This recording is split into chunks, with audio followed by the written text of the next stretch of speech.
ఈ ఉదంతాన్ని అత్యంత అరుదైన షాక్ కి గురి చేసేదిగా చెప్పొచ్చు. అసాధారణంగా ఉన్న ఈ వ్యవహారానికి సంబంధించిన పూర్తి వివరాలు బయటకు రాలేదు.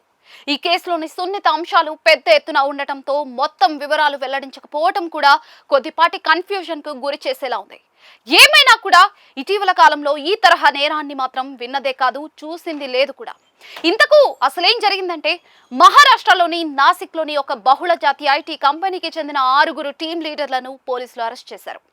లైంగిక వేధింపుల ఆరోపణల నేపథ్యంలో ఈ అరెస్టులు జరగటం ఒక ఎత్తైతే, ఇదే కంపెనీకి చెందిన మహిళా హెచ్ఆర్ మేనేజర్ కు కూడా నోటీసులు ఇచ్చి విచారణకు పోలీసుల ఎదుట హాజరు కావాలని ఆదేశించారు. ఈ ఉదంతం దేశవ్యాప్తంగా సంచలనంగా మారనుందన్న అభిప్రాయాలు వ్యక్తమవుతూ ఉన్నాయి. ఇంతకు అసలు ఏం జరిగిందంటే, నాసిక్లోని ఒక మల్టీనేషనల్ ఐటీ కంపెనీలో దాదాపుగా 300 మందికి పైగానే ఉద్యోగులు పనిచేస్తూ ఉన్నారు.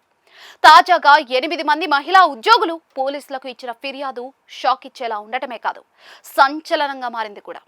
ఈ 8 మంది ఇచ్చిన ఫిర్యాదుల నేపథ్యంలో మొత్తం 9 ఎఫ్ఐఆర్లను నమోదు చేశారు. 2022 నుంచి తమపై లైంగిక వేధింపులతో పాటు మతపరమైన దూషణలు, మత మార్పిడి ఒత్తిడి చేయటం లాంటి చేష్టలతో తమను తీవ్రంగా వేధించినట్లుగా వారు పేర్కొన్నారు. తమను పెళ్లి చేసుకుంటామని నమ్మించి అత్యాచారం చేయటం లాంటివి చేసినట్లుగా కూడా వారు ఆరోపిస్తూ ఉన్నారు. ఈ కేసును లోతుగా విచారించేందుకు పోలీస్ కమిషనర్ సందీప్ కార్నిక్ ఆదేశాల మేరకు సిట్ను ఏర్పాటు చేశారు. పోలీసులకు ఫిర్యాదు ఇచ్చిన నేపథ్యంలో వారు జరిపిన ప్రాథమిక విచారణలో మరో షాకింగ్ నిజం వెలుగు చూసింది. బాధితులు గతంలో కంపెనీ హెచ్ఆర్ మేనేజర్ కు ఫిర్యాదు చేసినప్పటికీ కూడా ఎలాంటి చర్యలు తీసుకోలేదన్న ఆరోపణలున్నాయి. ఈ ఐటీ కంపెనీ ఒక పెద్ద బిజినెస్ ప్రాసెస్ అవుట్ సోర్సింగ్ లేదంటే టెక్నాలజీ సర్వీసెస్ కు చెందిన సంస్థగా చెప్తూ ఉన్నారు. ఇప్పటి వరకు అరెస్ట్ అయిన 6 టీం లీడర్ల వివరాల్ని చూస్తే, ఆసిఫ్ అన్సారీ, షఫీ షేక్, షారుఖ్ ఖురేషి, రజా మేమన్, తౌసిఫ్ అత్తార్ తో పాటుగా మరొకరు కూడా ఉన్నారు. ఇప్పటి వరకు ఈ కేసులో 8 మంది మహిళలతో పాటు ఒక పురుషుడు కూడా ఉన్నట్లుగా చెప్తూ ఉన్నారు. ఈ కేసు విచారణ సాగే కొద్దీ బాధితుల సంఖ్య మరింత పెరగొచ్చన్న అభిప్రాయం వ్యక్తమవుతోంది. బాధిత మహిళలంతా 18 నుండి 25 ఏళ్ల లోపే వారే కావటం గమనార్హం.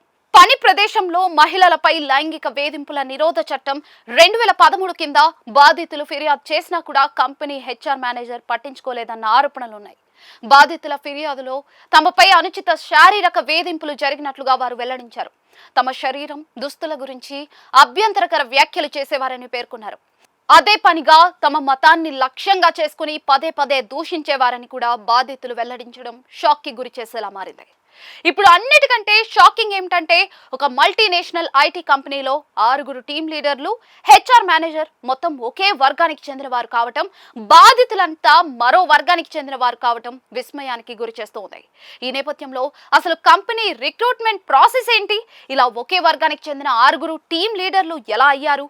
మహిళా హెచ్ఆర్ మేనేజర్ బ్యాక్గ్రౌండ్ ను చెక్ చేస్తూ ఉన్నారు. అరుదైనదిగా పేర్కొంటున్న ఈ ఉదంతం మీద మరింత లోతుగా విచారణ చేయాల్సిన అవసరం ఉందన్న అభిప్రాయం వ్యక్తమవుతోంది. ఎఫ్ఐఆర్ లో పేర్కొన్న అంశాలను చూసినప్పుడు, ఒక నిందితుడు తనను పెళ్లి చేసుకుంటానని నమ్మించి పలుమార్లు అత్యాచారం చేశాడని, అతనికి అప్పటికే పెళ్లైనా కూడా ఆ విషయాన్ని దాచిపెట్టినట్లుగా ఒక బాధితురాలు పేర్కొన్నారు. మరో బాధితురాలి ఫిర్యాదులో మతపరమైన మనోభావాల్ని దెబ్బతీసేలా మాట్లాడటం, ఒక పురుష ఉద్యోగి బలవంతంగా మతపరమైన ప్రార్థనలు చేయాలని ఒత్తిడికి పాల్పడినట్లుగా పేర్కొంటూ ఉన్నారు. తమపై కంప్లైంట్ చేస్తే తమకున్న పవర్ తో బాధితుల కెరియర్ నాశనం చేస్తామని భయపెట్టి లొంగదీసుకునే ప్రయత్నం చేసినట్లుగా పేర్కొన్నారు. ఒక బాధితురాలు పేర్కొన్న వివరాల ప్రకారం తనకు ఎదురైన వేధింపుల గురించి ఈమెయిల్ ద్వారా కంప్లైంట్ చేస్తే సదరు మహిళా హెచ్ఆర్ మేనేజర్ స్పందిస్తూ ఎంఎన్సి కంపెనీల్లో ఇలాంటివి సాధారణమేనని, కూల్ గా ఉండాలన్న సలహా ఇచ్చినట్లుగా ఫిర్యాదులో పేర్కొన్నట్లుగా తెలుస్తోంది.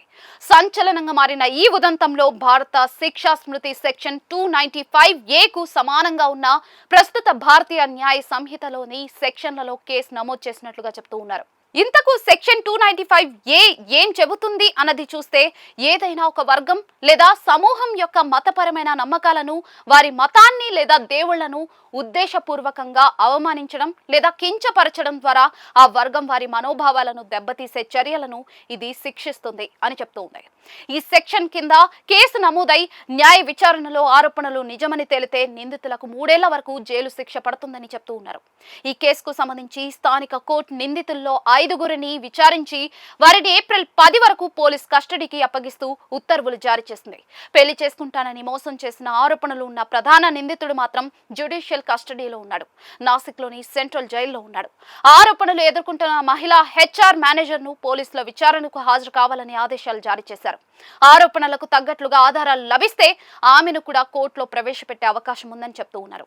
ఈ రోజు అంటే ఏప్రిల్ 10న నిందితుల కస్టడీని పొడిగించాలా లేదా అన్నది కోర్టు నిర్ణయిస్తుందని చెప్తూ ఉన్నారు.